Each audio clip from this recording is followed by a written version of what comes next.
Bonjour à tous, dans cette nouvelle vidéo, nous allons parler de la physiologie de la maladie de Parkinson.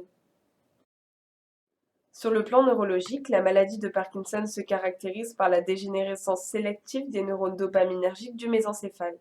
Le mésencéphale est la partie haute du tronc cérébral. Je vous présenterai une coupe avec plusieurs structures anatomiques dans les diapositives suivantes. La perte neuronale prédomine au niveau des cellules pigmentées de la substance noire. La substance noire, c'est une petite structure nerveuse dont les corps cellulaires envoient des prolongements en direction des neurones d'un gros noyau cérébral, le striatum.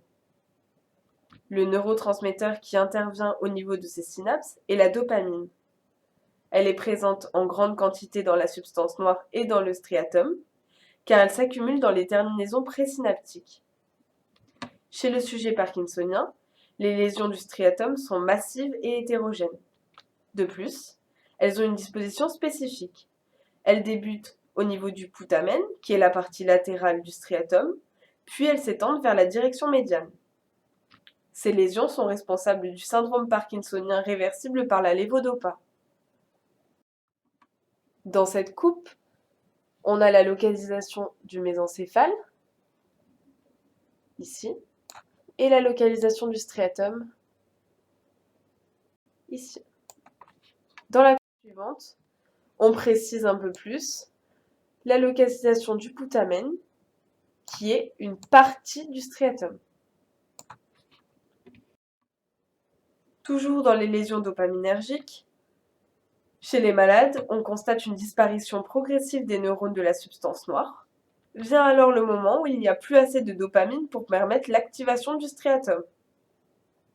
Le contenu du striatum en dopamine s'effondre. On note aussi que la réduction du nombre de ces neurones est irrégulière.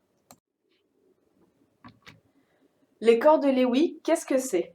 Dans certains des neurones restants, on voit des inclusions arrondies qu'on appelle les corps de Lewy. Ils sont caractéristiques de la maladie de Parkinson et il s'agit d'agrégats de protéines cellulaires. On ne connaît pas la cause exacte de ces formations. Il pourrait s'agir de protéines produites en excès ou de protéines non fonctionnelles. Les premiers symptômes de la maladie apparaissent lorsqu'environ 50% des neurones de la substance noire sont détruits, ce qui équivaut à une perte de dopamine striatale de 80%. Les mécanismes responsables de cette mort neuronale sont méconnus. Dans cette image, à gauche, on observe une coupe transversale montrant la pigmentation de la substance noire chez un individu sain, ici, et chez un individu atteint de la maladie de Parkinson, ici. On voit nettement une diminution de la substance noire chez le sujet parkinsonien. Au centre, on observe au microscope optique des neurones de la substance noire chez un individu sain et chez un individu atteint de la maladie de Parkinson. Enfin, à droite, une observation au microscope optique montrant des corps de Lewy chez un patient parkinsonien. Ici. Les lésions non dopaminergiques. Dans la maladie de Parkinson, on retrouve également des lésions non dopaminergiques qui sont en proportion variable et qui expliquent en partie l'hétérogénéité des formes cliniques de la maladie. On a une dizaine de lésions principales que l'on va citer.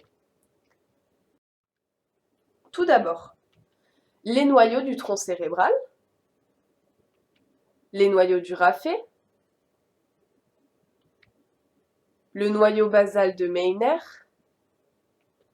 le noyau pédonculopontin, la formation réticulée, le noyau d'Edinger-Westphal, le thalamus moteur, le thalamus limbique, le cortex cérébral, l'hypothalamus, les colonnes intermédiolatérales de la moelle épinière, les ganglions sympathiques et parasympathiques, et les plexus du tube digestif.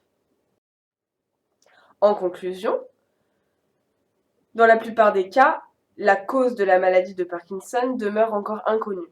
Cependant, il existe plusieurs pistes génétiques et environnementales. Pour la partie génétique, il existe de nombreux cas familiaux qui ont été décrits et qui ont mené à la découverte de plusieurs gènes responsables de formes monogéniques de la maladie, aussi bien dominantes que récessives. Pour la partie environnementale, la responsabilité des pesticides est de plus en plus clairement établie, en particulier des organochlorés utilisés encore récemment en agriculture. Maintenant, il est plus pertinent de parler des maladies de Parkinson car des causes différentes, génétiques ou toxiques, ont été établies. Le repérage de cette maladie est difficile car les symptômes sont d'apparition insidieuse et d'évolution intermittente. Merci de votre attention et à bientôt dans une prochaine vidéo.